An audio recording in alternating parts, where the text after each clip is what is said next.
En Afrique, beaucoup de startups ont des projets innovants, mais il leur manque des structures leur permettant de se développer.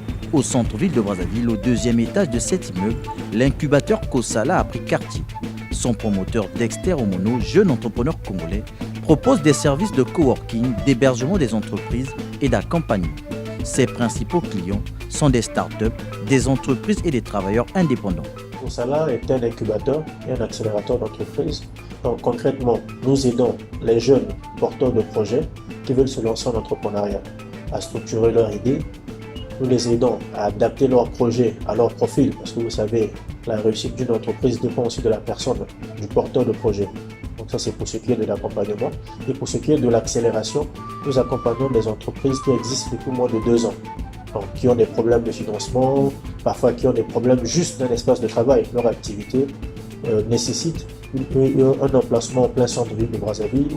Donc, nous leur proposons un ensemble de services allant du conseil, l'orientation, la formation, la mise en réseau, la recherche de financement et les espaces de travail. Donc, il y a des services d'accompagnement qui peuvent être gratuits ou payants. Et il y a les locations d'espace, donc notamment le coworking et la domiciliation. Le coworking, c'est avoir un bureau physique ici au niveau de Kosala. Nous avons des bureaux partagés et nous avons des bureaux individuels. Je suis Jésus Moutini, analyste et évaluateur de projet et responsable d'accompagnement et incubation à Kosala. En tout cas, je fais un bon boulot à Kosala, notamment justement la sélection des porteurs de projets, le profilage, l'accompagnement et ensuite l'accompagnement à la recherche et financement. L'engouement en termes d'idées, mais après le problème c'est dans la structuration de ces idées. On accompagne le promoteur, le porteur de projet à travers le profilage. Donc, on fait une évaluation de compétences pour voir si son profil cadre avec l'idée de son projet et ensuite on l'accompagne dans une période d'incubation à travers des formations, à travers l'assistance à l'élaboration du plan d'affaires et dans d'autres étapes, justement le financement et la formalisation. On est autour de 4000 et quelques. Parce que faut aussi le signaler, on accompagne justement des porteurs de projets du projet d'Issondi et on est également en collaboration avec le FIGAD. Hier, il débutait avec quelques bureaux à peine. Aujourd'hui, compte tenu de la demande croissante, il a développé plusieurs autres espaces. Une expansion qui répond à un besoin spécifique. Et ce que Kosala fait et d'autres structures contribuent énormément au développement de l'écosystème. Vous savez, aujourd'hui, souvent des jeunes pensent que pour se lancer en entrepreneuriat, il faut seulement avoir de l'argent. Mais l'argent intervient vraiment au bout de la chaîne. Avant d'y arriver, il y a quand même un certain nombre de conditions qu'il faut remplir. Il faut être formé, il faut être conseillé, il faut être orienté. Il faut surtout avoir un espace où travailler tranquillement. Comme le disait un jeune qu'on a visité tout à l'heure. Donc, en travaillant à Kosala, ça lui permet d'exprimer librement sa créativité, son imagination et le cadre s'y prête. Il y a une bonne connexion Internet, il y a un groupe électrogène, il est en plein centre-ville. La plupart des administrations publiques et privées sont à moins d'1 kilomètre. Donc, déjà, c'est limite le budget de transport. Il peut facilement aller dans une banque, il peut facilement aller dans une administration et revenir travailler. Nos prix sont adaptés, mais aussi nos prix ne sont pas que avec un but commercial. Mais nos prix, c'est aussi pour inculquer au fait la culture de l'entrepreneuriat. L'entrepreneuriat, c'est pas l'association. Quand un jeune se lance dans l'entrepreneuriat, il doit déjà intégrer ça. Que entrepreneuriat égale coût. Donc coût, c'est gagner, mais aussi dépenser. Voilà pourquoi on pouvait faire des bureaux gratuits pour des jeunes que nous accompagnons, mais nous mettons des petits prix pour leur permettre d'intégrer ça. Parce que demain, ils sont appelés à avoir des charges. En dehors de sa mission initiale, l'incubateur Kosala s'est tourné vers les formations, des échanges et moments de réseautage entre acteurs de l'écosystème entrepreneurial. Par rapport aux priorités du gouvernement, nous essayons d'adapter notre offre d'accompagnement et de formation. Vous savez, parmi les 6 piliers du PND, il y a l'agriculture, il y a le numérique. Et ce sont des secteurs très importants, sinon indispensables pour le développement de notre pays. Donc nous, à notre échelle, à nous, qu'est-ce que nous faisons? Nous faisons la sensibilisation. Donc déjà, sensibiliser ces jeunes sur ces secteurs que voilà, aujourd'hui, l'agriculture et le numérique vous offrent beaucoup des opportunités. La sensibilisation, c'est pour susciter des vocations, susciter la participation. Et du coup, par rapport à ça, nous organisons des formations. Donc, c'est des formations qualifiantes, des formations professionnelles. Nous sommes même dans une dynamique où avoir l'obtention de l'agrément pour commencer à organiser des formations académiques, pour s'engager dans une telle activité, prendre le risque d'investir autant d'argent et aussi accompagner les autres parce que nous avons l'obligation d'exemplarité. Donc COSALA est formalisé, nous sommes reconnus par l'État. Par la preuve, nous avons même des partenariats officiels signés avec certains ministères, notamment le ministère en charge de l'économie numérique. Mais nous travaillons de façon indirecte avec le ministère en charge des PME à travers le FIDER. Donc nous avons un partenariat. Nous bénéficions aussi de l'appui ou du soutien du ministère en charge de la jeunesse. Et nous travaillons avec bien d'autres ministères parce qu'aujourd'hui, vous savez, l'écosystème entrepreneurial, notamment les incubateurs, on n'est pas encore nombreux. Donc, sur certains projets de loi, le gouvernement ou l'Assemblée nous sollicite. On n'a pas peur de la concurrence. Pourquoi? Parce que ce que nous faisons, nous sommes un peu des entreprises sociales. Nous souhaitons même qu'il y ait des COSALA qui se créent partout pour que nous arrivions à développer notre écosystème. Dans ces locaux, plusieurs entreprises œuvrant dans les domaines du numérique, de l'assurance, de l'éducation, etc. y sont domiciliées. À l'instar de Studeli, une société financière installée ici depuis 3 ans. Alors, je suis Marcel Gakwa, représentant de Studeli au Congo. Studeli également, c'est une structure financière qui accompagne les étudiants dans leur projet de mobilité vers l'Europe. Pratiquement, on reçoit des étudiants, on leur parle de notre solution. Ils viennent généralement avec des besoins précis. Généralement, ils cherchent à avoir des logements dans les pays où ils partent. Et également, ils cherchent à avoir des solutions pour la justification de leurs ressources financières. Alors, on leur propose nos solutions qui sont un peu plus innovantes parce qu'elles sont digitales, elles sont accessibles via leur téléphone. Et ces solutions leur permettent d'avoir des garanties lorsqu'ils font leur demande de visa. Alors, trouver un bureau au centre-ville, ce n'est pas évident déjà. Et trouver un bureau meublé au centre-ville également, c'est encore plus difficile. Lorsqu'on a une jeune entreprise, généralement, on cherche à réduire les coûts. Donc, COSALA apporte cette solution-là, donc des bureaux meublés. Comme je l'ai dit plus haut, la proximité avec des banques, avec des institutions et autres.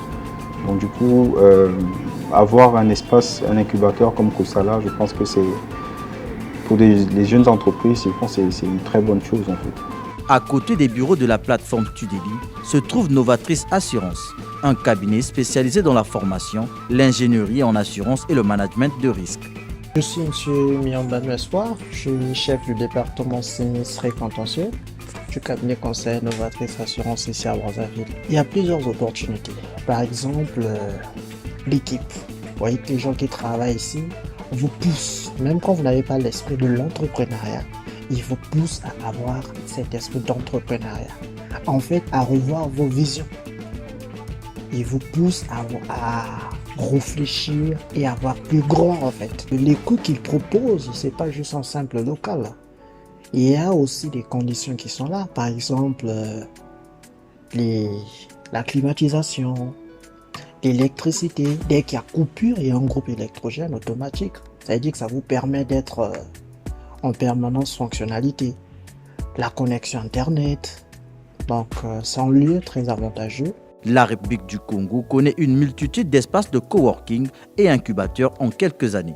Il faut débourser entre 50 000 francs CFA et 300 000 francs CFA pour s'offrir des bureaux partagés ou privés dans ces espaces. Pas loin de là, l'entrepreneur Chris Longayo Sanga a lancé depuis plus de 5 mois le Biachara Coworking, qui propose des services taillés sur mesure aux startups et jeunes entrepreneurs. Toutes les commodités y sont pour travailler et développer ses activités. Je suis Christian Longayo Sanga, fondateur de Biachara. Biachara est un espace de coworking, un espace de travail partagé déjà. Et déjà, s'il faut commencer par le terme Biachara, c'est un mot swahili qui veut dire entreprise. Et coworking, c'est un espace de travail partagé. Dans cet espace, les acteurs économiques bénéficient des solutions clés en main. Déjà que toutes les pièces sont subdivisées, nous avons déjà l'espace Kutana, qui est le open space, qui réunit un peu tout le monde.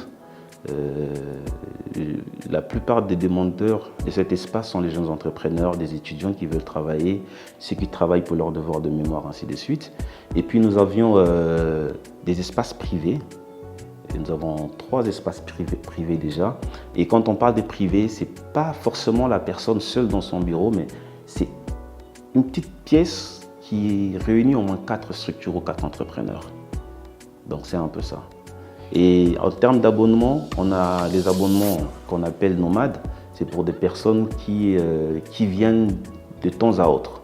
Et on a des abonnements pour les résidences, il faut le dire. Ça, c'est des gens qui ont un contrat à long terme avec nous. Connu par sa vocation d'héberger et impulser les projets orientés vers le numérique, l'incubateur Yekolab met aussi à la disposition des jeunes des bureaux partagés, privés et des salles de formation.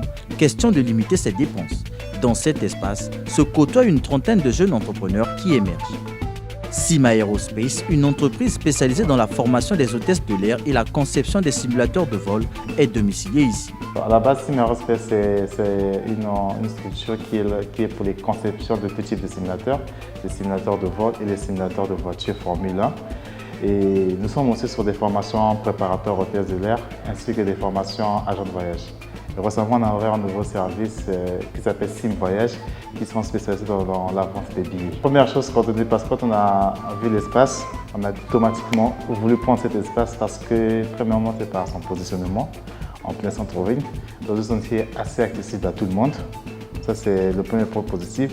Et le deuxième point positif, c'est qu'on était entouré dans une atmosphère où il n'y a que des jeunes. En tout cas, on est entouré que des jeunes ici qui ont les mêmes ambitions que nous, qui font exactement les mêmes choses que nous. Sim Aerospace trouve les tarifs proposés à Yekolab abordables, d'où son choix de cet espace. Alors, du coup, nous sommes favorables, oui. Parce que déjà, quand on était arrivé ici, on ne s'attendait pas à ce prix-là. Et quand on a ajusté ce prix, en tout cas, ça nous allait, c'était assez abordable. Et les négociations se sont très bien passées. Vous voyez un gros espace comme ça, vous voyez comme c'est énorme, mais je vous assure, c'est un très bon prix. Le boom des espaces coworking et incubateurs profite à développer davantage l'entrepreneuriat en République du Congo. Pour la Direction générale des petites et moyennes entreprises, le défi est aussi de formaliser ces structures. Ça prouve qu'il y a un véritable éveil entrepreneurial au niveau justement de notre pays. Après, effectivement, il faut des outils pour pouvoir réglementer ce secteur. Et nous, dans le cadre justement de l'appui ou de l'accompagnement, nous avons aujourd'hui une structure, nous avons aujourd'hui une direction générale, l'agence de développement des très petites et moyennes entreprises, qui a vocation justement d'accompagner les entrepreneurs dans le domaine de la formation, c'est-à-dire jouer le rôle, réglementer le secteur justement des incubateurs. Vous savez qu'aujourd'hui, ces incubateurs-là, cette multitude d'incubateurs ou encore l'espace de coworking, parce qu'il faut savoir faire la nuance entre les deux, doivent être réglementés. Que ces incubateurs ou encore ces espaces de coworking puissent travailler avec le gouvernement. Le ministère des PME, via ses entités connexes, est sur le front de l'accompagnement avec plusieurs volets, dont techniques et financiers. En termes d'accompagnement, nous avons le FIGA, nous avons la CPC aujourd'hui qui ne cesse de faire ses preuves, notamment dans la durée aujourd'hui de création d'entreprise. Je pense aujourd'hui, nous pouvons dire que nous sommes en train d'atteindre les objectifs escomptés. L'Agence de développement des très petites et moyennes entreprises est en train de travailler sur les textes. Il y a certains textes qui sont au niveau du secrétaire général du gouvernement pour réglementer justement, je vous parlais tantôt des incubateurs. Et enfin, il y a plusieurs actions qui sont en train de se faire pour pouvoir accompagner les entreprises. Et bien entendu, lorsqu'on parle d'accompagnement, vous l'avez su le dire, on ne parle pas que d'accompagnement financier. On parle également d'accompagnement non financier, on parle également de l'accès à l'information. Ces dernières années, la République du Congo s'est lancée dans une dynamique de créer un environnement propice à la création des entreprises. L'essor des espaces de coworking et incubateurs est un indicateur important dans la perspective de permettre à ceux qui se lancent de tirer profit de ces espaces en vue de développer leurs activités en minimisant les coûts et les charges.